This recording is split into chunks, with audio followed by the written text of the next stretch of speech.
Deus, Tu és o meu Deus forte.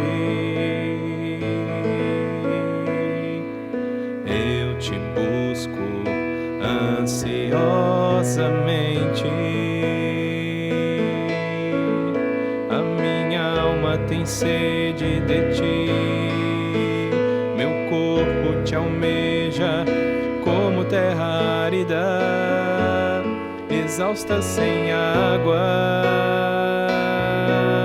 Assim eu Te contemplo no santuário, para ver Tua força e Tua glória, porque a Tua graça é melhor do que a vida. Os meus lábios Te louvam. Assim eu Te contemplo no santuário, para ver Tua força e Tua glória, porque a Tua graça é melhor do que a vida. Os meus lábios Te louvam. Os meus lábios Te louvam.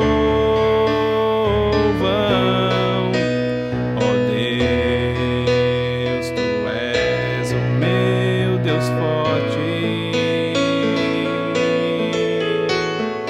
Eu Te busco ansiosamente.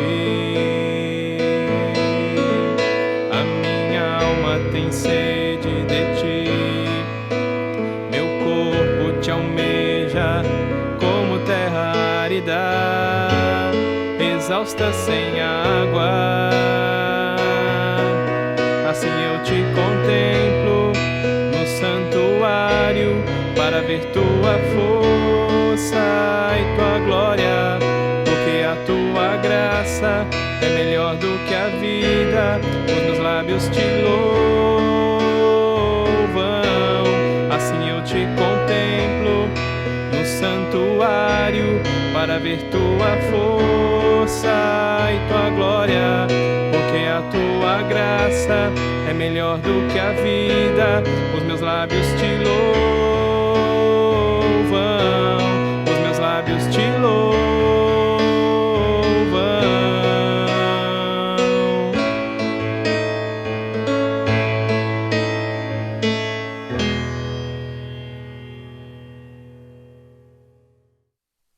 Bem-vindo ao Contato Celebração, renovando esta oportunidade de termos algum contato, ainda que virtual, eu, você e toda a igreja juntos através deste contato.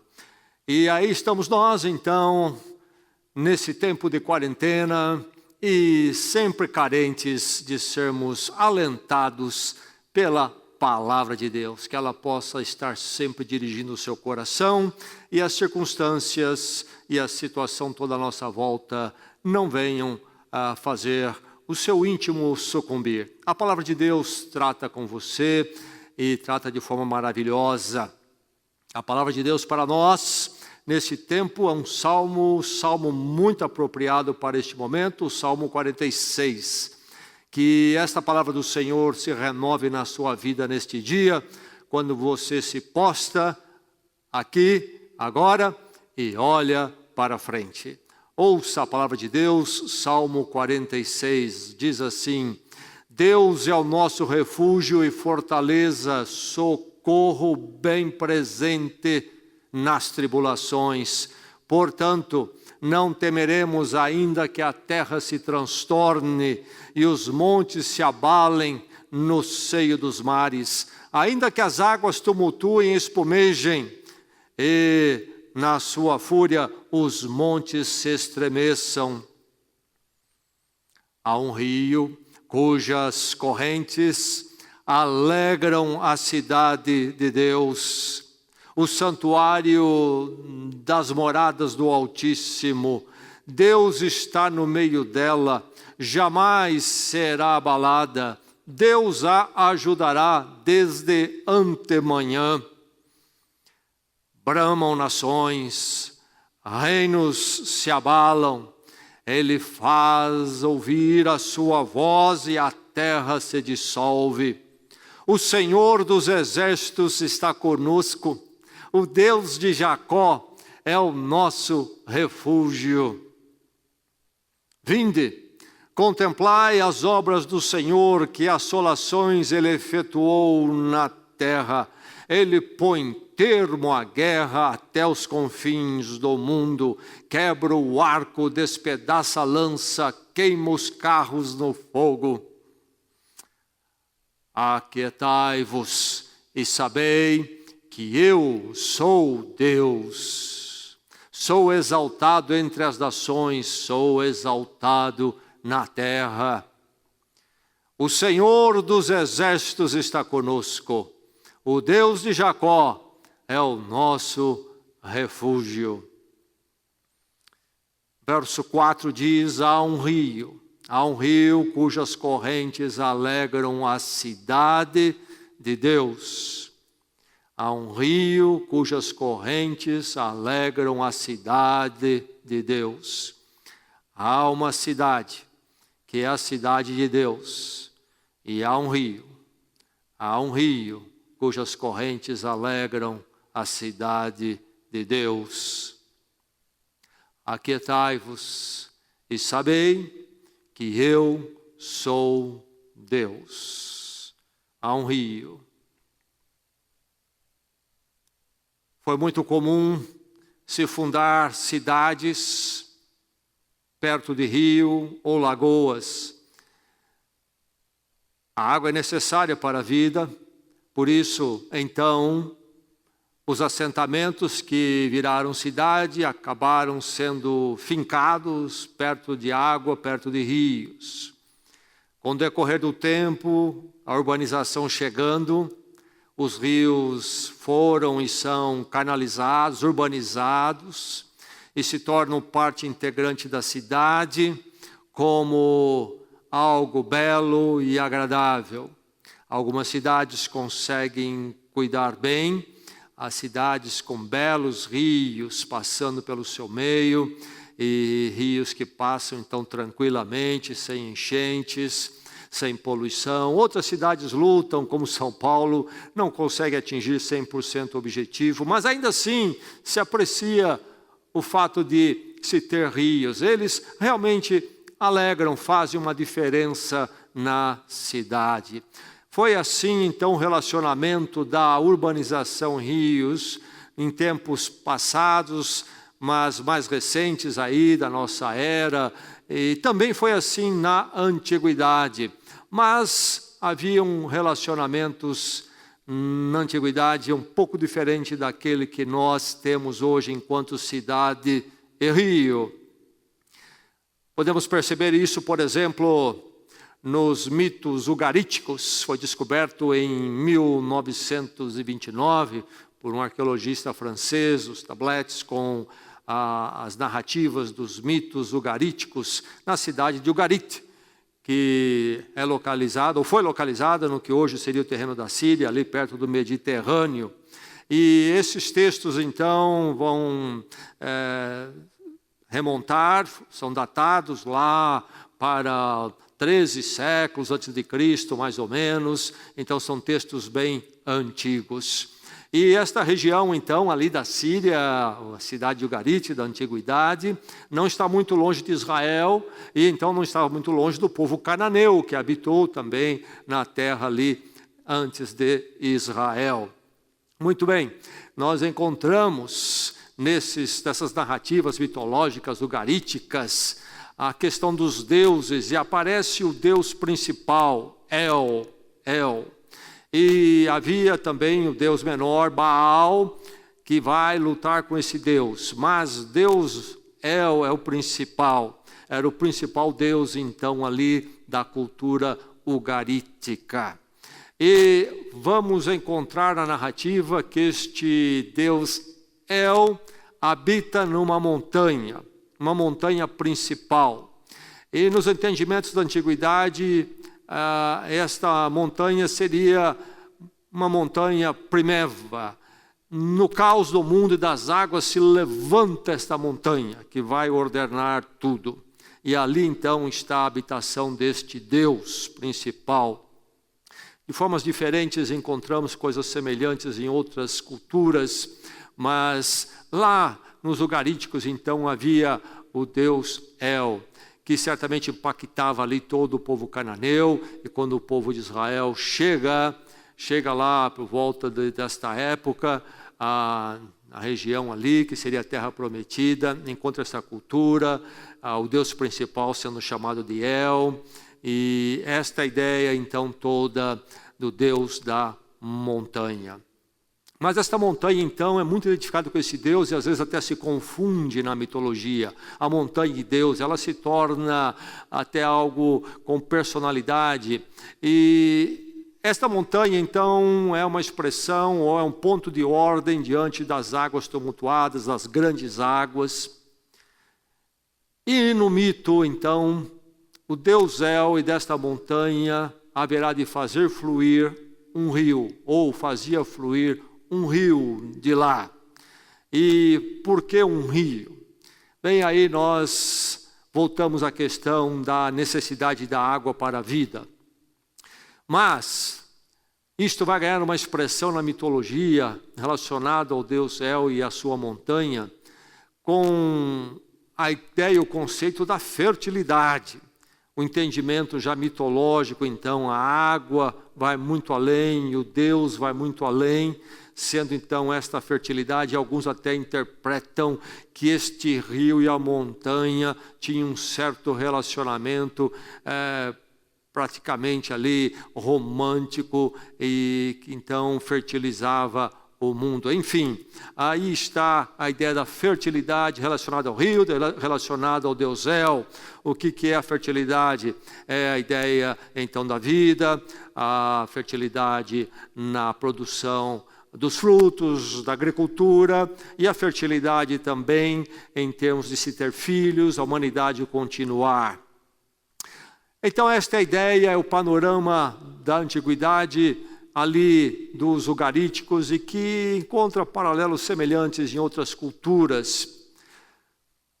Mas a ideia do rio, então, de uma montanha que foi a montanha Primeva, a primeira que colocou ordem nas coisas, este rio se contrapõe às águas enormes do terror, do abismo, que então fazia parte do mundo. Este rio vindo ali, então, da divindade, ele é o rio que reflete a ideia mais do equilíbrio, da ordem, da paz, então, e vida. Paz e vida relacionados com este rio ali na visão mitológica. Mas quando nós olhamos as Escrituras Sagradas, Gênesis, capítulos ali iniciais, narram a criação. E nos é dito que Deus coloca o ser humano numa região do mundo identificada como Jardim do Éden. Um lugar especial, um habitat perfeito para o ser humano, ser tudo o que ele podia ser no potencial que Deus deu para ele. Não faltava nada ali para o ser humano viver, criar e inventar. Mas é interessante a narrativa sobre este ambiente, este habitat equilibrado e perfeito que foi perdido por causa do pecado. Gênesis 2:10 diz que ali no Jardim do Éden o ser humano habitava, e então antes do pecado em ordem e paz, e o verso vai dizer o quê? No Éden nascia um rio que irrigava o jardim e depois se dividia em 4. E essa divisão de 4 tem a ver com o todo do mundo, os 4 pontos cardeais. Mas tudo começa com um rio que passava no meio do Jardim do Éden. Mas note que não há montanha. No Jardim do Éden não há essa montanha Primeva. O Gênesis nos fala do Deus Criador que transcende a este mundo e as montanhas. E por isso o Salmo que nós lemos, 46, inclusive, fala das montanhas se abalarem. Mas Deus é maior do que elas e o abalo delas. Mas então aí está, no Jardim do Éden, a figura do rio. Lá, um rio concreto, real, que em si tem todos os seus benefícios e comunica algo de ordem, paz e alegria, realmente um rio calmo, águas descendo tranquilamente e trazendo vida, irrigando a terra, uma visão do ponto de vista concreto, físico, muito bom ou muito boa, mas também trazendo nisto a figura, uma simbologia da experiência espiritual diante de Deus, o Deus que deu o rio, o Deus que então é o Deus da paz, da ordem, o Deus da vida, o Deus Criador. Como no Jardim do Éden, então, já falamos, a maior parte das cidades grandes, têm os seus rios urbanizados, muitas vezes até para a população desfrutar ali de alguma forma. Mas é interessante notar que, entre as exceções do mundo, Jerusalém é uma cidade que não tem rio. Não tem, uma cidade sem rio, no topo de uma montanha rochosa sem rio. Tem ali em Jerusalém um pequenino riacho que foi criado ou surgiu pela obra do rei Ezequias. Encontramos a narrativa em 2 Reis, segundo livro de Reis na Bíblia, capítulo 20. Quando então ali no fim do século 8, a cidade foi sitiada pelo grande império da Assíria.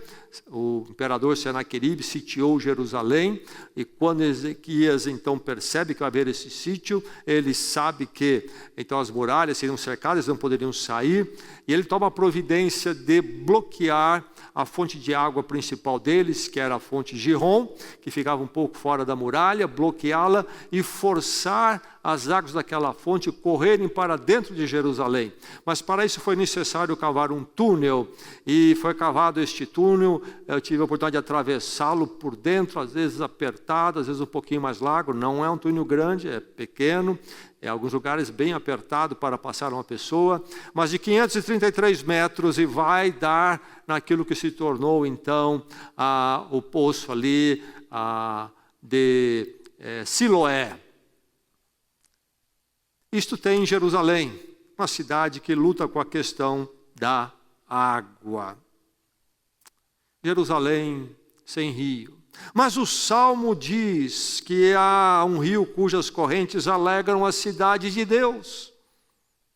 Ele está falando da Jerusalém terrena, sim, mas vendo que a partir de Deus é que vinha a vida para Jerusalém que não tinha rio. Passa-se o tempo e chegamos ao 6º século antes de Cristo, quando Jerusalém é destruída pelo império da Babilônia e arrasada. E o povo vai para o exílio na Babilônia, sem esperança, destruído. E lá haverão de ficar por volta de 7 décadas. Entre eles estava o profeta Ezequiel. E o povo no exílio, sabendo que Jerusalém estava destruída, ouve de Ezequiel a mensagem do futuro, da direção de Deus para eles, uma mensagem inspiradora, cheia de esperança. E Ezequiel olha para o futuro, na visão que Deus lhe dá, e vê aquilo que seria a nova Jerusalém. E aquilo que ele vê nunca se cumpriu na Jerusalém terrena, quando então o povo volta outra vez à terra, reconstrói Jerusalém. Ezequiel vê a reconstrução na sua visão, a reconstrução de Jerusalém terrena, mas vê além. E nós vamos encontrar no capítulo 47 de Ezequiel, no verso 22, ele dizendo o seguinte na sua visão, olhando para Jerusalém futura, celestial, diz: árvores frutíferas de toda espécie crescerão em ambas as margens do rio.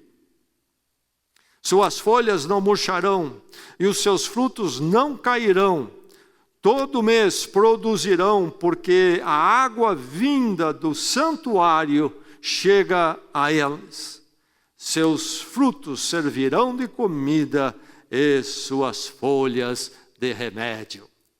Então, nesta nova Jerusalém, diz ele, há um rio.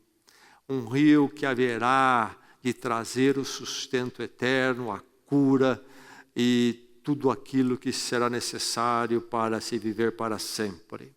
Este rio que diz ele sai do santuário de Deus. A Nova Jerusalém, na visão de Ezequiel, lá na Babilônia, no exílio, uns 6 séculos antes de Cristo. O povo volta, a nação reconstruída, e ela continua na obra de Deus, que Deus tem para ela, em meio a muitas lutas, até que nos dá, como era o plano de Deus, já desde Abraão no Gênesis, quando chama Abraão para formar Israel, Jesus Cristo, nos dá Jesus Cristo, a grande revelação.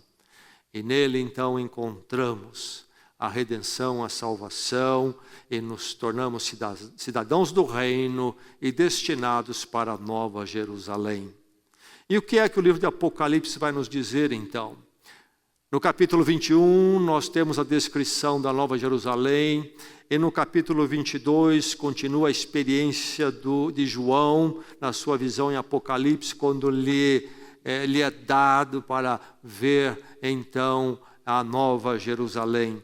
22:1 diz assim, Apocalipse: Então o anjo me mostrou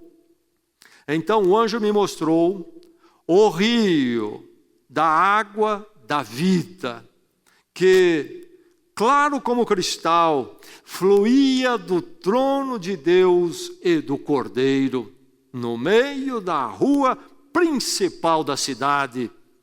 De cada lado do rio estava a árvore da vida, que frutifica 12 vezes por ano, uma por mês. As folhas da árvore servem para a cura das nações.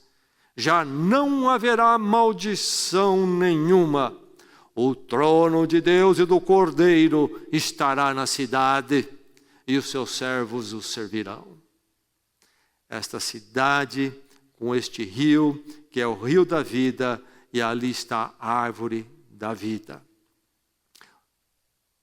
O Salmo canta sobre este rio, sobre esta cidade. No meio de águas tumultuadas e espumantes, no meio de terra que se transtorna e montes que se abalam, há uma cidade cujo rio a alegra. Deus é maior que as montanhas, por maior que seja. Deus está acima dos deuses das montanhas. Ele não é um Deus da montanha. Ele é o Deus criador da montanha, dos rios, das águas. E Ele é este então que tem esta cidade, que tem um rio, mas um rio que alegra. É um rio que sustenta, que dá vida, que dá paz.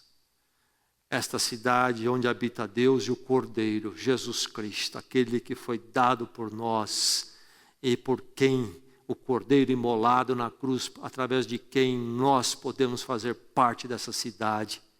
E então vivermos à margem deste rio que flui da presença de Deus, o rio da vida, o rio da paz. Estas verdades são nossas hoje. Atravessamos aqui neste mundo onde as coisas se estremecem, tumultuam e se abalam, como estamos vivendo nesses dias.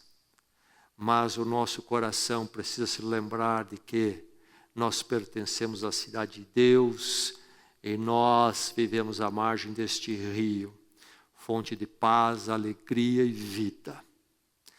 Inclusive diz aqui Apocalipse que lá está a árvore da vida.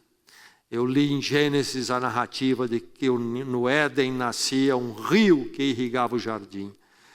Neste verso não diz, mas diz nesse ainda capítulo ali, que Deus colocou a árvore da vida. E havia a árvore também no conhecimento do bem e do mal, que foi usado para o ser humano cair e pecar. Lá em Apocalipse é-nos dito que na nova cidade também está a árvore, mas apenas a árvore da vida será nossa. e é nossa já.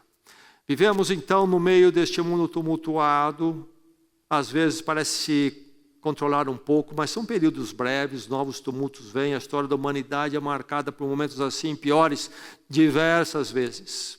E nossas vidas em particular também, nossa história em particular também. Alguns tempos de bonança, depois montanhas tremendo, se abalando, terra, então estremecendo e assim por diante, enfim. Que o seu coração possa já estar experimentando, no meio de tudo isto, este rio da vida. Como diz um cântico que cantamos, faz o teu rio passar em nossas vidas. Que este rio possa estar passando em você, você possa estar se voltando para a presença de Deus. E então, as águas que vêm da graça de Deus, do Cordeiro, Jesus Cristo, possam passar pelo seu coração e trazer ao seu coração aquilo que só Deus pode dar. As coisas não podem, as montanhas não podem, as águas não podem, a terra não pode, a natureza não pode, se tumultua, os sistemas humanos não podem, as nações bramam, mas o seu coração possa estar voltado para este rio e a graça de Deus estar enchendo o seu coração de paz, de alegria, que a sua paz e alegria não esteja neste mundo. E se você está triste, abalado, é bem possível que você, ao invés de desfrutar deste mundo que Deus criou e que lhe dá enquanto lhe dá vida, você tem transformado neste mundo a sua razão de vida. Isto é para ser apreciado sempre que é possível. Mas a paz e a alegria vem somente do Senhor, de onde emana dele, do Cordeiro, do perdão, da graça, do pacto da aliança eterna, esta certeza que dá então vida, alegria, da paz. E então isso possa estar enchendo o seu coração. A verdade é que há um rio cujas correntes alegram a cidade de Deus, o santuário das moradas do Altíssimo. O que é que então nos fala este conceito de rio? Nas Escrituras é um conceito diferente daquele que os pagãos tinham, os povos que não conheciam a Deus. A simbologia do rio é usada também pelas Escrituras, mas com uma interpretação que tem tudo a ver com um Deus que não se identifica com a criação, mas que é o Criador dela, poderoso e glorioso. Ainda que tudo trema, Ele continua no trono. E Ele tem uma cidade que não será abalada. A cidade dele não é como montanha neste mundo, montanha dos deuses deste mundo. O que é que vem para nós neste salmo aqui, na verdade, então, deste rio, cujas correntes alegram a cidade de Deus? Bem, este salmo aponta para a verdade que Apocalipse nos apresenta, o profeta Ezequiel, antes de Cristo, apresentou. O Éden perdido será restaurado. O Éden perdido no início da Bíblia, no início da história, é restaurado no fim da Bíblia, no fim da história em Apocalipse. Deus tem isso nas suas mãos e tem este plano. E nós fazemos parte, somos destinados ao Éden restaurado, o Éden desta cidade de Deus, com este rio e com a árvore da vida ali. O rio nos fala então que o nosso Deus é um Deus da restauração, é um Deus da paz, um Deus que pode nos dar paz e quer nos dar paz a nós que somos dele, somos do Cordeiro. E este Deus então do rio, o rio nos fala do quê? De um Deus que dá vida, a nova vida. Jesus vai dizer em João que aquele que crer nele, rios fluirão do seu interior. Vida, paz. Você tem buscado esta fonte de paz, este rio que sai da presença de Deus, essa fonte de vida? Só Deus pode fazer isso. Só Ele tem esse rio. e atravessamos este mundo tão carentes disto. Através das tribulações temporárias, mas a própria vida haverá de enfrentar a tribulação maior, final. Mas ainda assim, quando tudo então realmente tremer, há um rio final e uma cidade final que nos espera. Que o seu coração se encha desta verdade nesta quarentena e para sempre na sua vida. E que isto lhe mova e não as montanhas deste mundo, as grandezas deste mundo.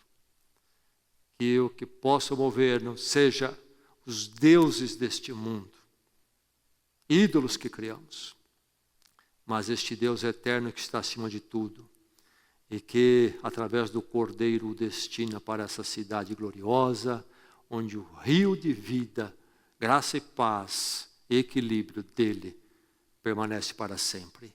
E ali você estará, e ali nos encontraremos. Vamos orar. Vamos à presença do Senhor juntos. Obrigado, ó Deus, pela Tua palavra, que vem com mensagem sempre de esperança e renovação. E quando tudo pode estar muito escuro e venha a ficar ainda muito mais escuro em algum momento em nossas vidas, te louvamos pela Tua palavra que haverá de sempre brilhar, apontando para nós a Tua direção, além do caos, do tumulto, da incerteza. Ó Deus, Deus do rio de graça, paz e alegria, nós te louvamos, porque o Senhor, no seu grande amor, através do Cordeiro, nos chamou para fazermos parte do teu reino e sermos cidadãos dessa cidade, capital do teu reino, cidade gloriosa e eterna, deste rio que sai da tua presença. Ó Deus, como é maravilhosa a tua palavra, é maravilhosa a esperança que temos nela. Que neste momento, ó Deus, esta visão encha o coração de cada um de nós, nos nutra, Senhor. Ó Deus, que a Tua palavra que diz, há um rio cujas correntes alegram a cidade de Deus, possa ser o norte das nossas emoções, reflexões, a avaliação da vida e das coisas, do nosso trabalho, família, daquilo que enche o nosso tempo. Ó Deus, que possamos ter uma visão lúcida pela Tua palavra e possamos ser movidos por ela enquanto desfrutamos neste mundo, enquanto sofremos neste mundo, enquanto nos jubilamos neste mundo, mas que sempre, sempre, ó Deus, o nosso coração seja cheio da Tua presença gloriosa e da verdade deste rio que só o Senhor pode nos dar agora e nos dará finalmente de uma forma plena na eternidade. Ó Deus, enche nosso coração de tudo isto, que nosso coração se mova e se oriente pela Tua palavra. Continua a nos guardar assim, Senhor, muito perto de Ti durante esta quarentena. Aquele irmão meu, aquela minha irmã, ó Deus, que já está talvez sendo sucumbido por tristeza ou inquietação. Que esta Tua palavra, Senhor, enche esse coração e diante dela possa ouvir a Tua voz. Aquietai-vos. Aquietai-vos e sabei que eu sou Deus. Faz esta obra, Senhor, segundo a necessidade do coração de cada um de nós. Que o Teu alento então esteja conosco, a Tua força, a esperança. Levanta, Senhor, aquele que está se abatendo. Fortalece-nos na fé. E aqueles de nós que estão mais firmes e encorajados, mantenha-nos assim, Senhor. Que possamos todos caminharmos firmes como igreja. E, ó Deus, temos saudade do Teu povo, temos saudade do Teu culto. Queremos nos alegrar também uns com os outros, dizendo, vamos à casa do Senhor. Prepara o nosso coração, prepara esse dia. Dá-nos, Senhor, dá-nos de volta a Tua igreja.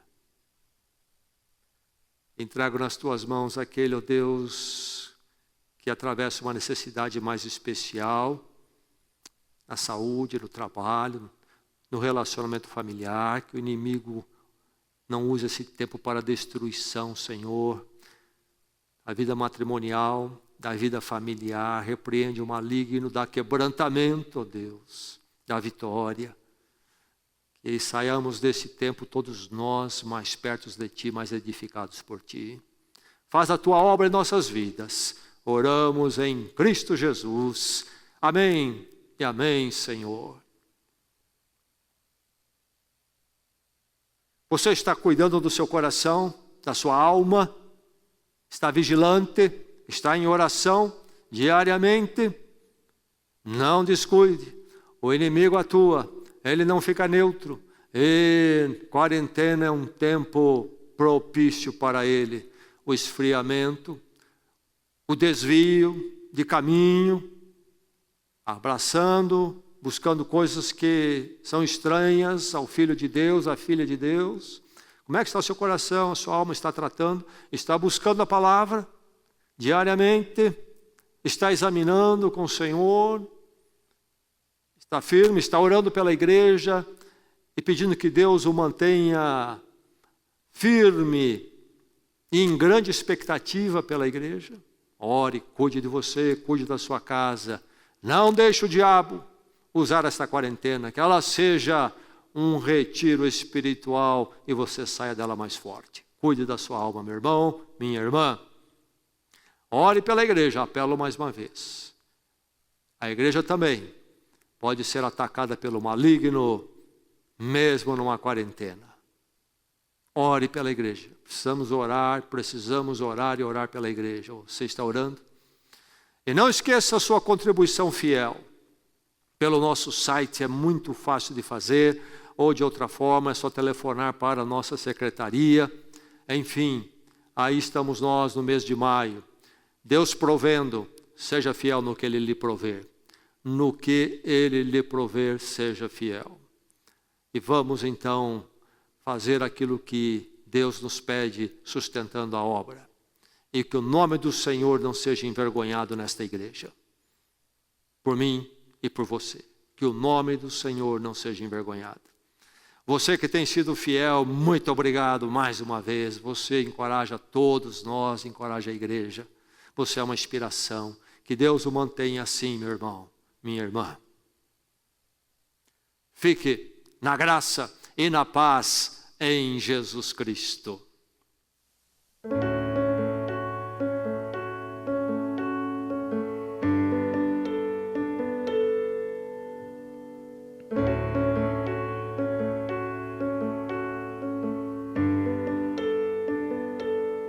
Senhor, eu confesso, nem sempre tem sido tão fácil assim. Senhor, eu confesso, depois de todas as promessas que me fez, eu ainda tive coragem de dar os meus ouvidos à dúvida e ao medo. Mas eu sei quem é que nunca mudou, eu sei quem é que nunca falhou, eu sei quem permanece fiel, eu sei de quem são os planos que nunca se frustram, eu sei quem não é filho do homem para que minta, eu sei quem aqui precisa mudar. Faz-me um vaso novo, faça tudo novo. Se for preciso quebrar, pode quebrar, porque eu confio no oleiro. E complete a sua obra da maneira que queres fazer. Eu quero ser como um vaso refeito por ti, com água da vida enchendo-me.